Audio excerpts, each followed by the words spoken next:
branche ou le sous-sujet du grand sujet partenaire spirituel et financier que nous avons commencé à exploiter au début du mois de septembre. Et au début du mois d'octobre, nous avons commencé à parler de ces deux grands volets, l'intercession et puis l'évangélisation. On n'a pas encore abordé l'évangélisation, nous avons commencé avec l'intercession. Et c'est sur base de cela que nous allons ce matin parler de intercesseur, bâtisseur des vies.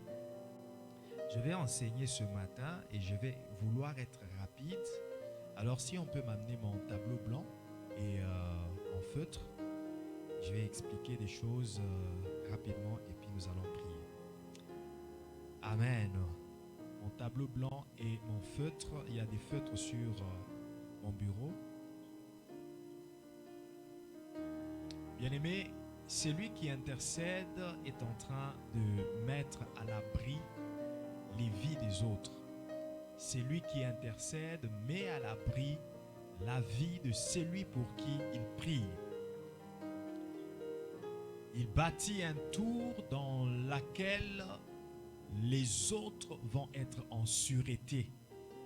C'est ainsi que Proverbe 18, verset 10 dit: le nom de l'Éternel est une tour forte, le juste s'y réfugie et se trouve en sûreté. Celui qui prie pour les autres est en train de mettre le nom de l'Éternel sur les autres.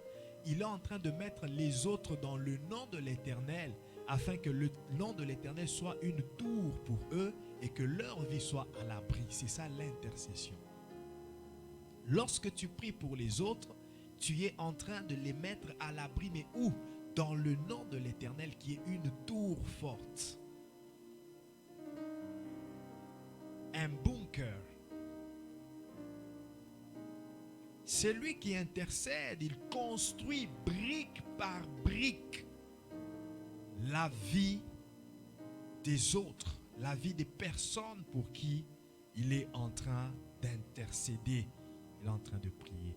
Lorsque tu pries pour quelqu'un, tu construis sa vie.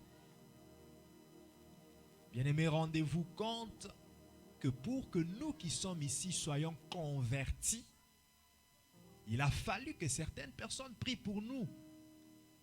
Peut-être ils ont commencé par nous conseiller, nous exhorter, nous présenter Christ, mais nous refusions. Nous endurcissions nos cœurs. Nous étions rebelles, aimant le monde, aimant les sentiments du monde, aimant les ambiances du monde.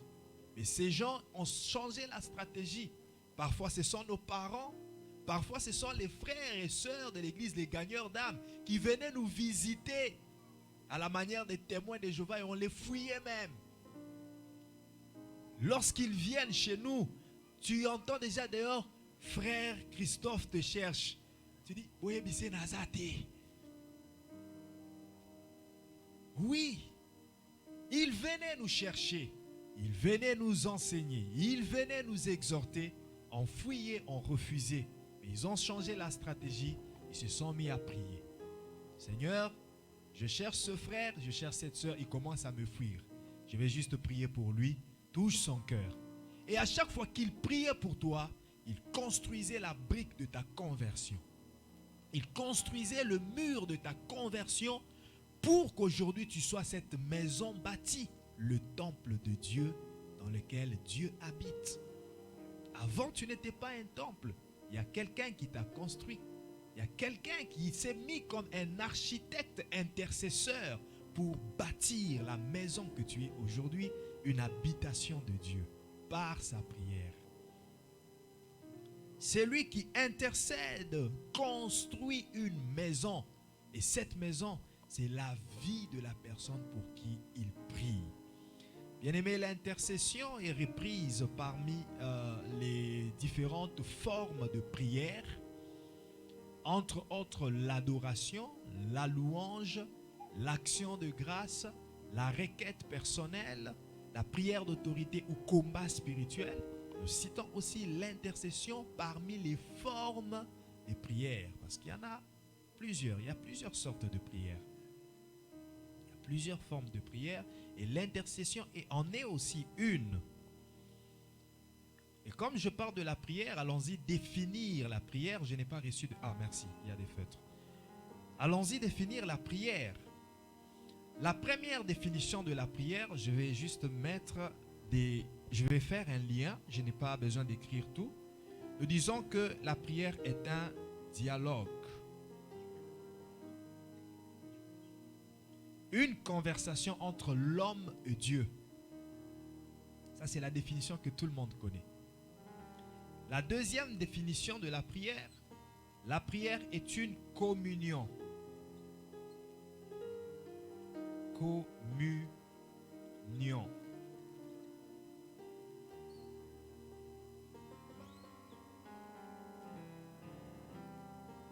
La communion pour dire un moment d'intimité, un moment d'échange, un moment de transfert. Pourquoi? Parce que dans communion, il y a communication et il y a union pour dire unité, intimité. La communication, l'échange entre toi et Dieu, où Dieu te transfère ce qui est en lui et tu lui transfères ce qui est en toi. Qu'est-ce que nous transférons en Dieu? Nous transférons nos défauts pour qu'il nous transforme. Nous transférons nos fardeaux. Nous transférons aussi notre adoration, notre reconnaissance. Et qu'est-ce que Dieu transfère en nous? Il transfère sa bonté, il transfère son onction, il transfère sa nature, il transfère ses dons. C'est pendant le moment de communion. Et la troisième définition, la prière est une plaidoirie. Que Dieu m'aide afin que j'écrive bien ce nom parce que souvent je plaidoirie. Je ne sais pas, je vais l'écrire comme ça mais allez vérifier. Je ne suis pas celui qui a inventé le dictionnaire. C'est pas comme ça. Pas le « et ». Hein? Ah, merci maman. Je vois que toi tu as été à Sorbonne. À Sorbonne, on parle français. On a étudié en français. Plaidoirie. Voilà. Ça, c'est ma troisième définition de la prière. La prière est une plaidoirie. Ça, c'est l'image d'un tribunal. Plaidoirie, c'est pour dire l'endroit où on plaide. C'est l'image d'un tribunal. Maintenant, faisons un peu une liaison par rapport à l'intercession ou par rapport aux différentes formes de prière. La première définition concernerait plus, je dirais même, elle concerne toutes les formes de prière sauf le combat spirituel. Le dialogue, la première définition de la prière est un dialogue. C'est un moment où on converse, on dialogue, on parle avec Dieu.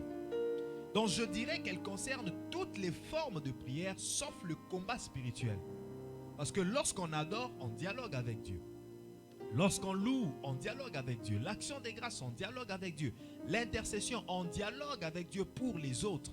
La requête personnelle, on dialogue avec Dieu.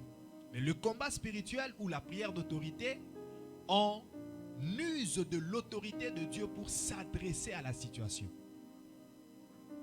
Pour s'adresser à la montagne, pour s'adresser aux esprits impurs, leur donner des ordres. Je ne dis pas qu'on dialogue avec les esprits impurs, mais je dis on s'adresse, on leur donne les ordres de sortir, parce que si tu ne fais pas attention et que tu te mets à converser avec le diable, il est très malin et il risque de te séduire par son mensonge. Parce que la première fois où la femme a parlé, conversé avec le diable, elle a été séduite par le diable. Voilà pourquoi il faut lui donner des ordres et non pas dialoguer avec lui et ne pas converser avec lui. Donner les ordres aux esprits impurs, donner les ordres à la montagne afin qu'elle sorte et qu'elle laisse ton chemin. La deuxième définition, la communion, elle concernerait les trois premières formes que j'ai mentionnées: l'adoration, la louange et l'action de grâce.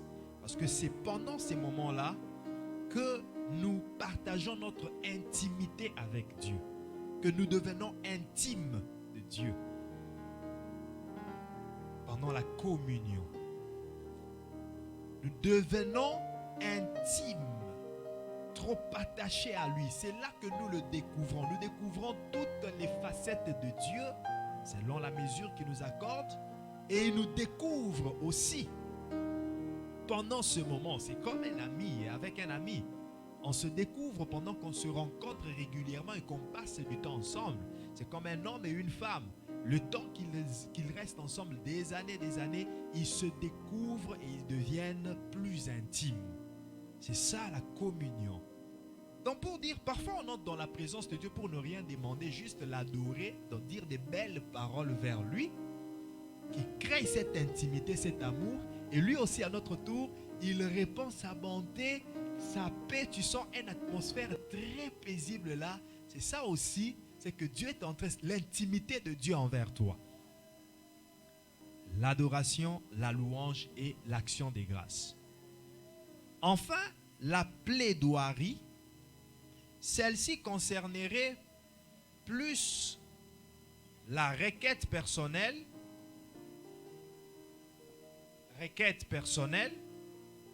La requête personnelle, c'est lorsque tu plaides pour toi-même. C'est toi-même qui es le plaignant devant le tribunal de Dieu. Mais ça concerne aussi l'intercession.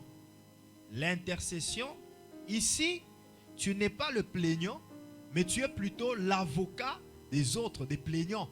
Tu es l'avocat des autres pendant ce moment. Parce que, voyons un peu comment ça se passe comment se déroule une plaidoirie.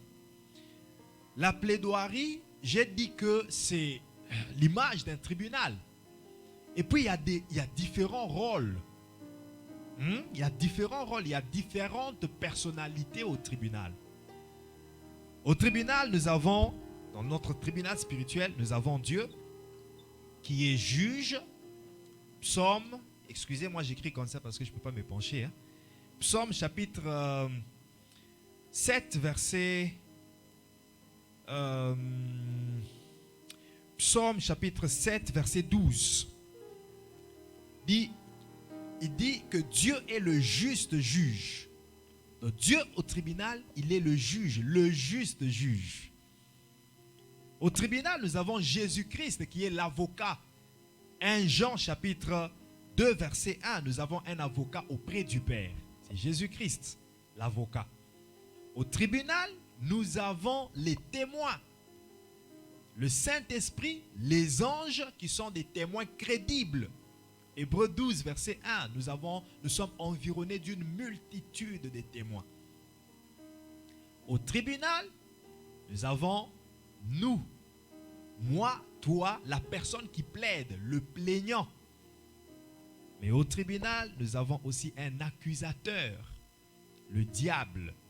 Apocalypse chapitre 12, verset 10, il dit le diable est l'accusateur des frères. Voilà un peu les différentes personnalités qui sont au tribunal, qui fait que la prière soit une plaidoirie. Amen. Alors, lorsque je prie pour moi-même, je suis moi-même le plaignant. Mais lorsque je prie pour une autre personne, je m'associe à Christ qui est l'avocat pour former une équipe des avocats. Ainsi, plaider la cause des autres. Bien-aimé, il est triste de remarquer que ces rôles ont un peu changé. Ça veut dire, plusieurs enfants de Dieu ont changé leur rôle, surtout leur rôle. Parce que le diable reste l'accusateur, Dieu reste le juste juge, Jésus reste l'avocat, mais c'est nous les enfants de Dieu qui changeons de rôle. Comment ça? Notre rôle est de plaider la cause des autres. Mais nous nous retrouvons en train d'accuser les autres devant Dieu. Notre rôle est d'intercéder en faveur des autres. Mais tu verras plus d'un enfant de Dieu en train d'accuser ses frères, accuser ses sœurs devant Dieu. Et là, tu n'es plus intercesseur, tu deviens accusateur. Donc, tu deviens diable, tu deviens fils du diable. Tu joues le rôle du diable devant Dieu. Vous savez, bien-aimés, Dieu tient compte du témoignage. Je dis, Dieu tient compte du témoignage des uns sur les autres. Mon témoignage sur Christian compte devant Dieu. Son témoignage sur moi compte devant Dieu. Voilà pourquoi il y a même parmi les 10 commandements, un commandement qui dit, tu ne porteras pas de faux témoignages contre ton prochain.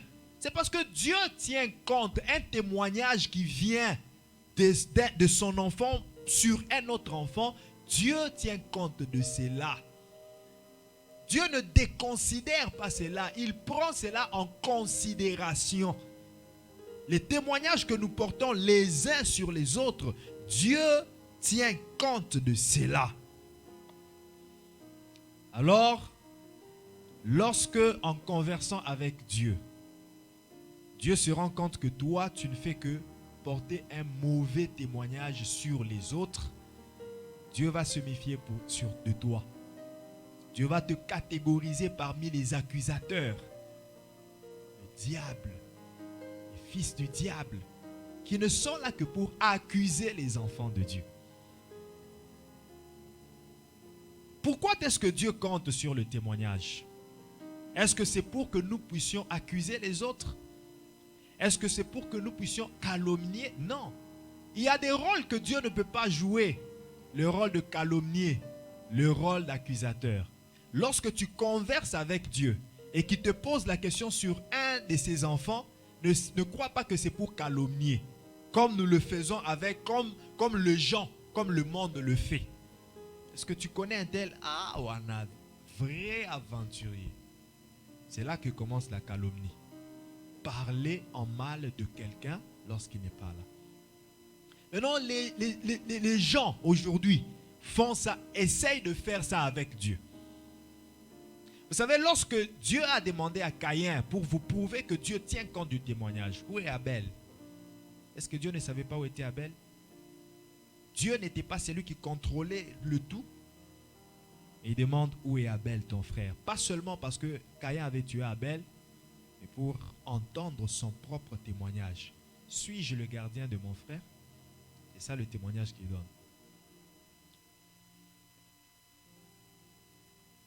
Dieu tient compte du témoignage.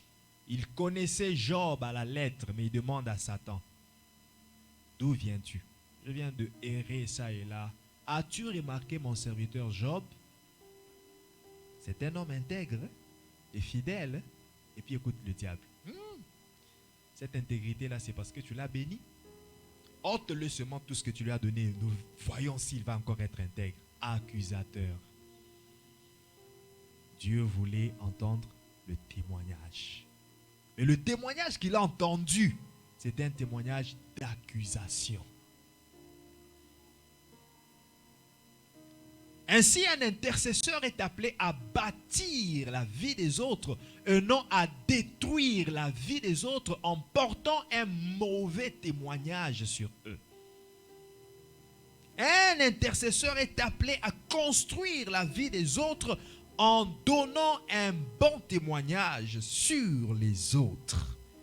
Deutéronome chapitre 19, verset 15-19. Deutéronome 19, 15 à 19.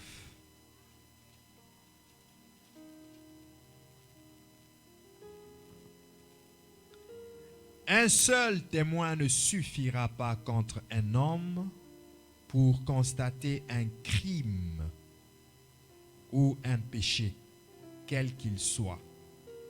Un fait ne pourra s'établir que sur la déposition de 2 ou 3 témoins. Lorsqu'un faux témoin s'élèvera contre quelqu'un pour l'accuser d'un crime, les 2 hommes en contestation comparaîtront devant l'Éternel, devant les sacrificateurs et les juges, alors en fonction. Les juges feront avec soin des recherches. Le témoin est-il un faux témoin? A-t-il fait contre son frère une fausse déposition? alors vous le traiterez comme il avait dessein de traiter son frère. Tu ôteras ainsi le mal du milieu de toi. Amen. Amen. Nous voyons ici Dieu tenir compte du témoignage. Mais de quel témoignage? Il va jusqu'au niveau de vérifier, d'aller faire les recherches pour savoir si ce témoignage qu'on donne de lui est vrai ou faux. Le témoignage que tu apportes devant Dieu de ton prochain est-il vrai ou faux? Dieu vérifiera cela. Parce que ce témoignage, comment est-ce que nous l'apportons devant Dieu? Souvent, c'est lorsqu'il y a des couacs entre nous. 1 Corinthiens chapitre... je crois que c'est 1 Corinthiens. Il est impossible qu'il n'y ait pas de couacs entre les gens dans une société. Il est impossible qu'il n'en ait pas. Mais voilà ce que Paul dit en 1 Corinthiens chapitre 5. Chapitre 6, verset 1. 1 Corinthiens 6, verset 1. L'un de vous, lorsqu'il a un différend avec un autre, ose-t-il plaider devant les injustes et non devant les uns? C'est-à-dire, Paul reconnaît déjà qu'il peut y avoir, qu'il y a des différends. Il y a des différends, il y a des mésententes. Mais voilà comment est-ce que vous agissez. Au lieu de le régler entre vous, vous amenez ça même devant les injustes. Ah, ça c'est ce qui se fait souvent aujourd'hui. Même les hommes de Dieu, ils amènent tout sur les réseaux sociaux. Celui-là et celui-là ne s'entendent pas sur les réseaux sociaux, devant les infidèles, devant... C'est ça. Mais plus loin encore, voilà ce que les gens font.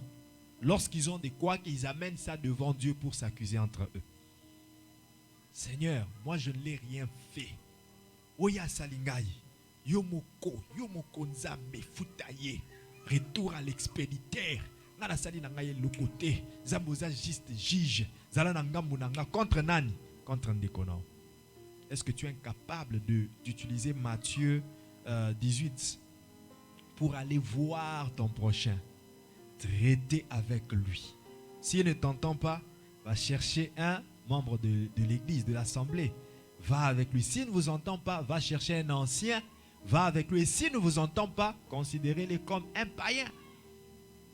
C'est ça la procédure de la réconciliation.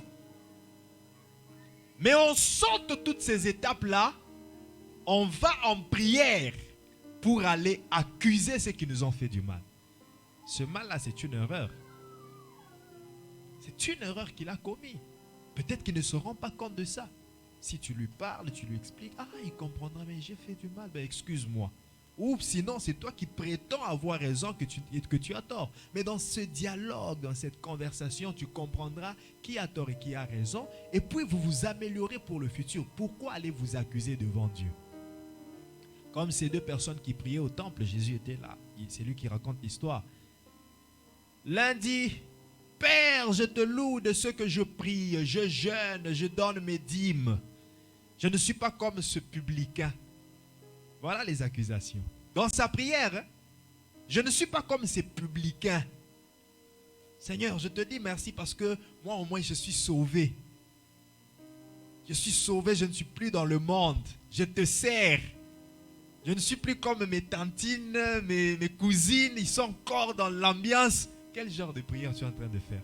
Tu crois que ça agrée Dieu? Dieu apprécie ça. Ah, voilà ma fille qui est sauvée. Tu n'es qu'égoïste. Tu n'es qu'accusateur.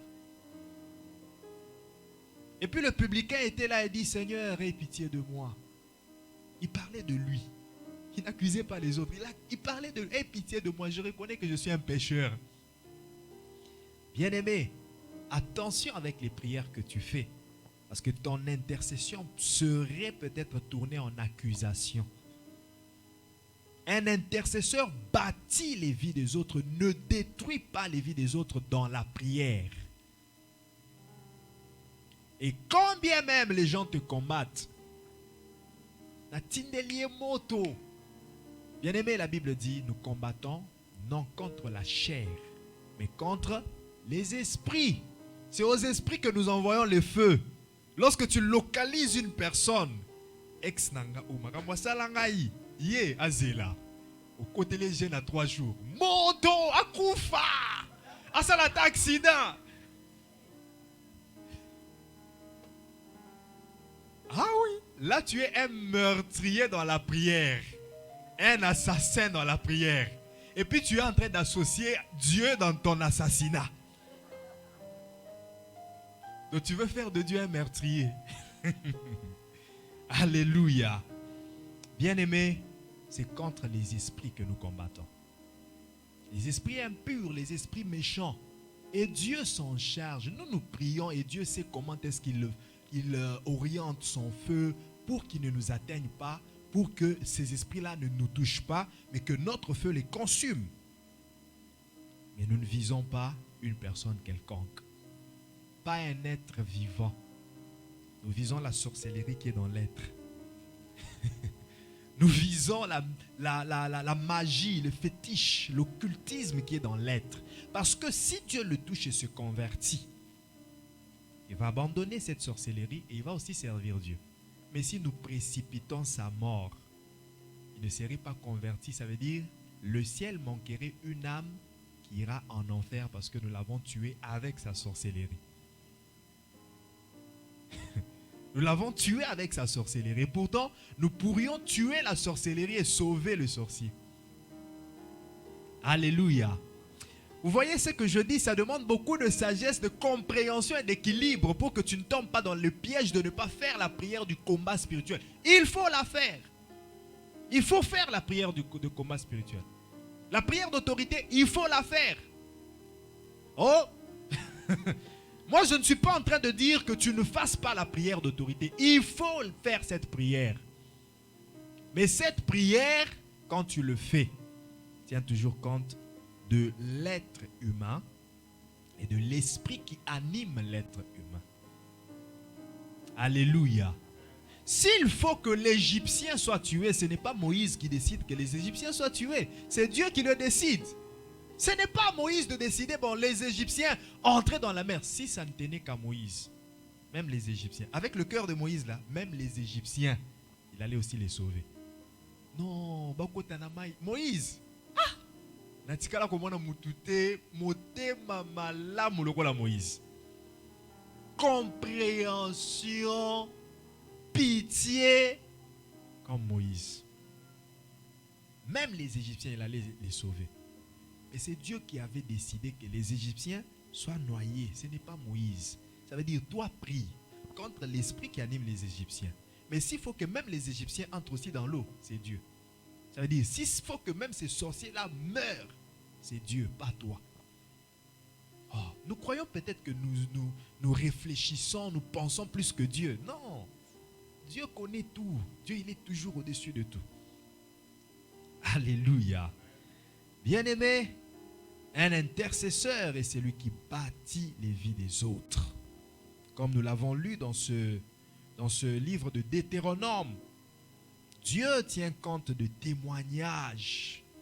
Lorsque nous venons devant lui, je parle en faveur d'une sœur, d'un frère, Dieu tient compte de ce que je dis.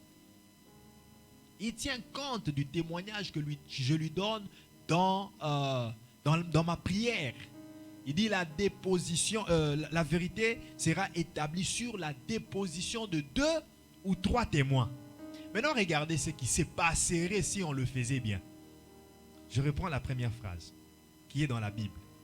La vérité sera établie sur la déposition de combien? 2 ou... Non, je ne vous ai pas entendu. 2 ou... Ça peut aussi être 4, 5, 6, 7, 8, 9, 10 témoins. Maintenant, regardez ce qui s'est passé. Une sœur veut se marier. Le diable l'accuse. Déjà dans la lignée de sa famille pour qu'il n'y ait pas de mariage là-bas. Maintenant, 1, 2, 3, 4 intercesseurs. D'une manière ensemble ou isolés, chacun de son coin, dans son coin. Prie pour cette sœur sans que la sœur le sache. et donne un témoignage selon lequel, Seigneur, cette sœur est ta servante. Donne-lui le mariage.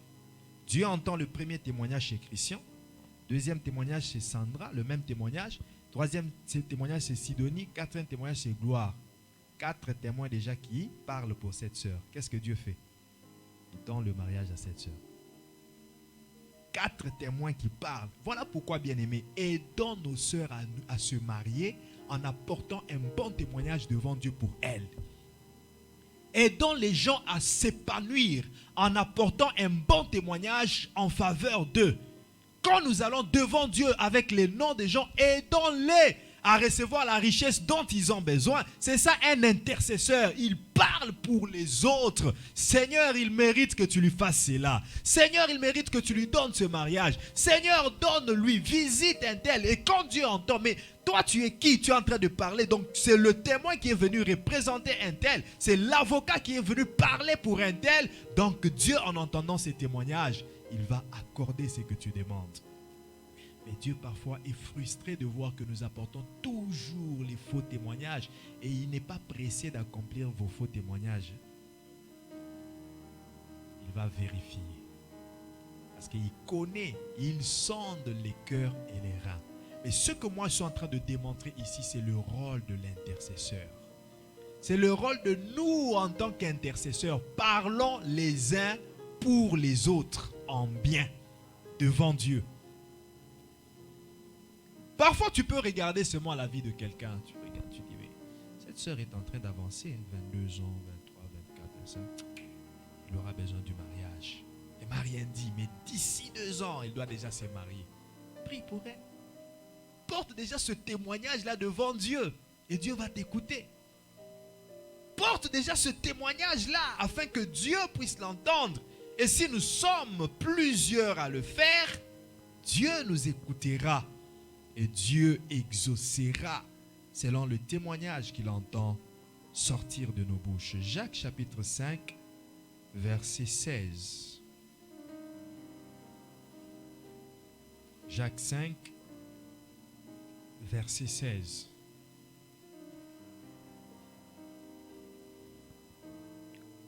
Confessez donc vos péchés les uns aux autres.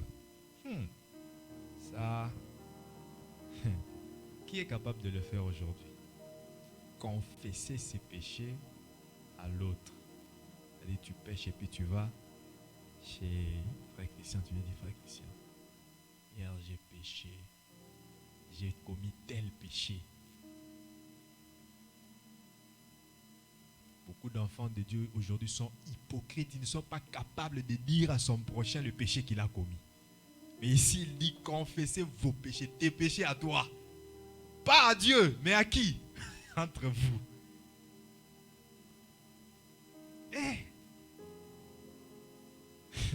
Scandale, hein?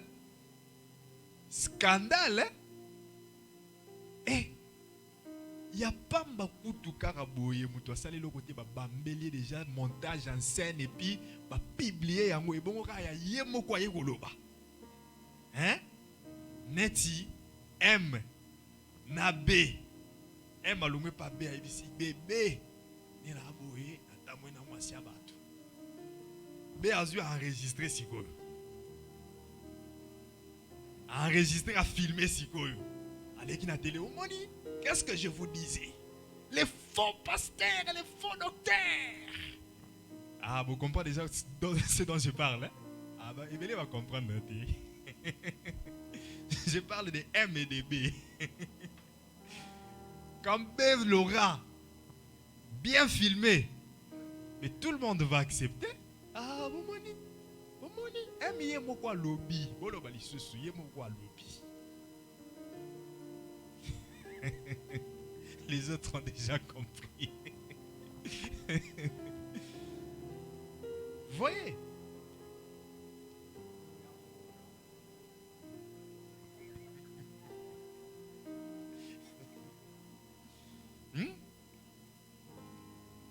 Imaginez-vous qu'un prenne le courage d'aller confesser son péché chez l'autre. Comment est-ce que l'autre va réagir? Ah, voyez les frères. les sœurs. C'est pourquoi beaucoup de gens aujourd'hui n'ont pas le courage de confesser leurs péchés chez les autres. Parce que lorsque tu vas confesser en croyant qu'il va te soutenir, non, il va plutôt le répandre partout pour que les gens connaissent ta faiblesse. Au lieu de fléchir les genoux et de prier pour toi. On n'a pas eu le temps de lire tous ces textes-là. Il y a, dans le texte qui parle du témoignage, il dit, si on accuse un ancien, c'est-à-dire un sacrificateur, un pasteur, un ancien, si on l'accuse, il faudra que la vérité soit établie sur la déposition de 2 ou 3 personnes. C'est-à-dire si ce même témoignage revient chez 1, 2, 3 personnes sur le même ancien, donc c'est vrai. Mais regardez ce que les gens font aujourd'hui. Ils se liguent d'une manière, ils sont ensemble dans l'invisible. Mais visiblement, ils font comme s'ils sont séparés. Celui-ci parle mal de Christian, celui-là parle mal de Christian. Les mêmes choses que celui-ci dit, ce sont les mêmes choses que c'est. En fait, qu'est-ce qu'ils veulent? Ils veulent faire voir aux gens que ce témoignage que moi je porte, c'est le même témoignage que l'autre porte. Et pourtant, ils se sont convenus pour ça, pour mentir aux gens que la vérité, c'est que la Bible dit, la vérité sera établie sur 2 ou 3 témoins. Mais ce sont eux qui se sont ligués pour mettre fin au ministère, à la carrière d'un pasteur. C'est ça. Voilà pourquoi il faut faire attention. Lorsque tu entends déjà des gens parler, pasteur qui gagne, qu'est-ce que toi tu dois faire en tant qu'intercesseur? Prie pour lui. S'il est dans le vrai, gloire à Dieu, que Dieu lui soutienne, que Dieu lui donne la victoire sur tous ceux qui sont en train de lui comploter contre lui. S'il est dans le faux, souka souka ba ibana rabati. Ya photo mona bangoti. Oto bandana bango, et puis bandeda to mona ki bazaka ka. Oye boy. You warrior. Ati le loto mona ka inonte. Ah oui, les faux, ils se reconnaissent facilement. Mais la plupart d'eux, pas tous peut-être. Non, bien aimé, je suis en train de vous dire des choses vraies. Hein.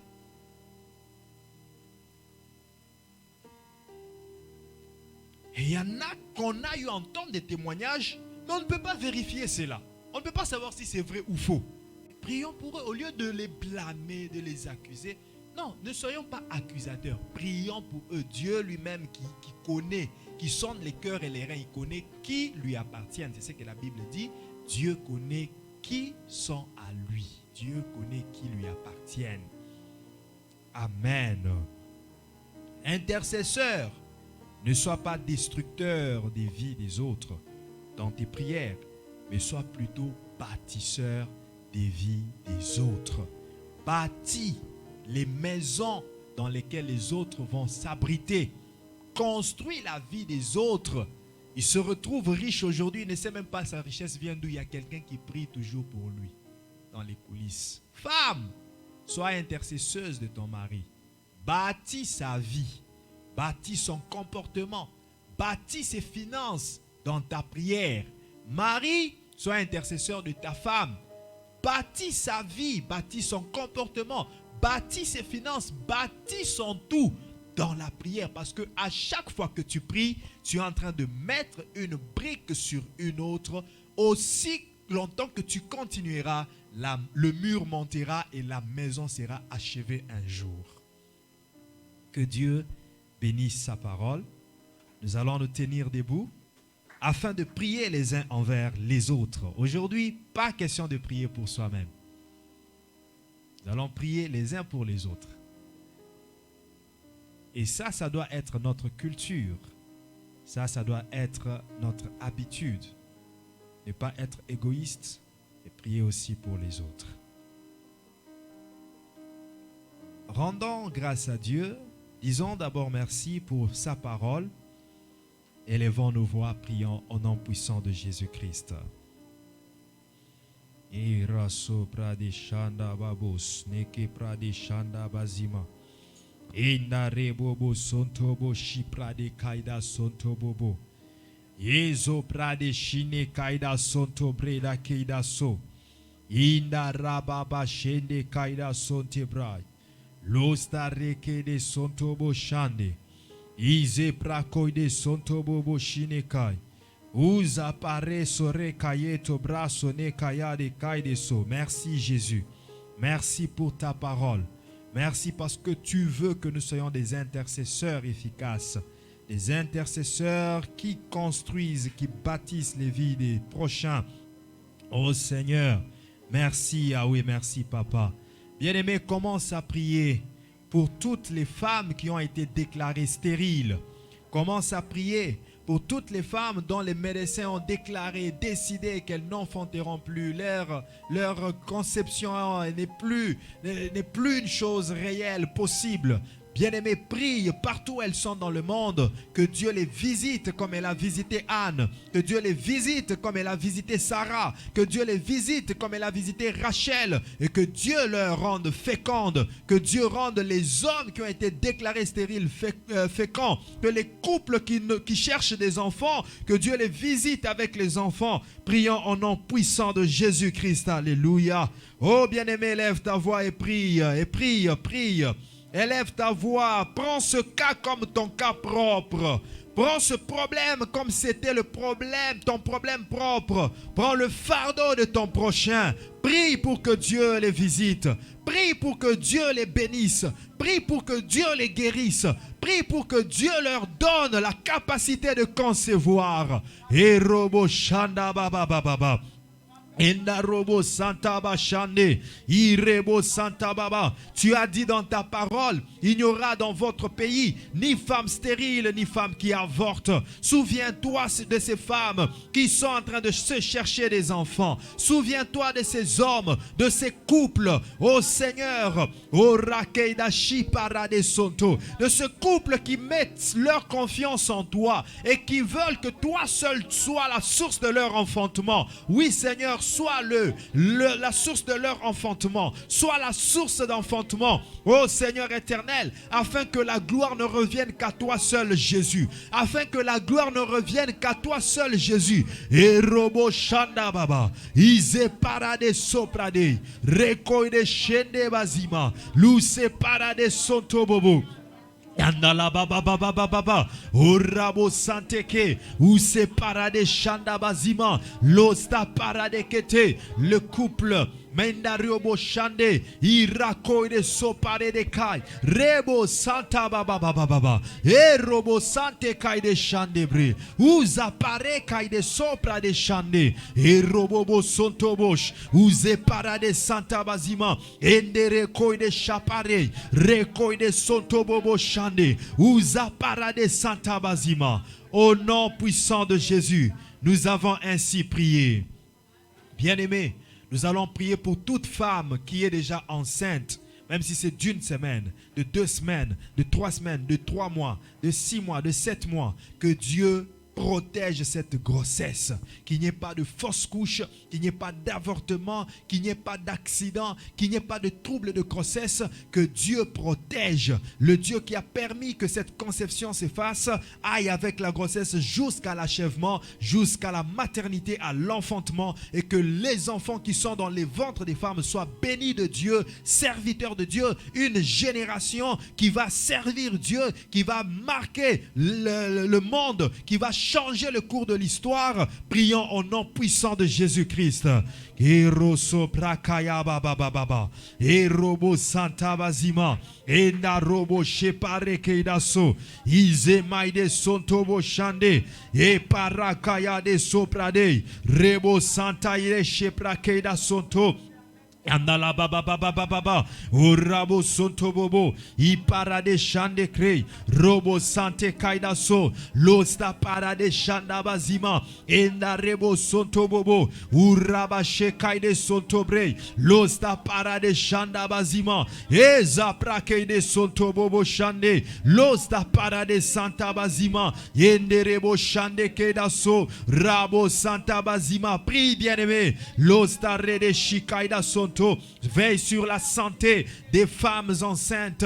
Veille sur les enfants qui sont dans leur ventre. Ô Seigneur éternel.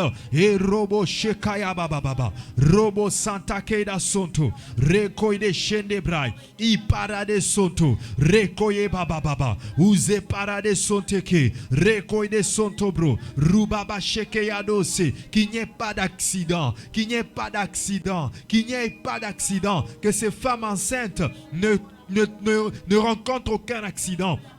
Au nom de Jésus, enlève les maladies, enlève les maladies, enlève les maladies, éloigne les maladies, les maladies dans le ventre de la mère ou à l'extérieur. Éloigne les maladies, Seigneur. Que ton sang couvre ces femmes, que ton sang couvre ces enfants. Au nom puissant de Jésus. Ero sopra kaya de shandabra, rekoi de sopere de shine kayados, uza para de sante vazimenekete. Que ces enfants naissent et qu'ils soient les enfants dans la gloire, les enfants marqués du signe de Dieu, les enfants ayant la marque de Jésus, ayant la marque de Jésus sur eux, l'Esprit de Dieu en eux, pour être des gagneurs d'âme, pour être des serviteurs, des servantes de Dieu. Oui, Seigneur, ora sopra de shandavazima. Au nom de Jésus-Christ, nous avons ainsi prié. Nous allons prier pour tout frère.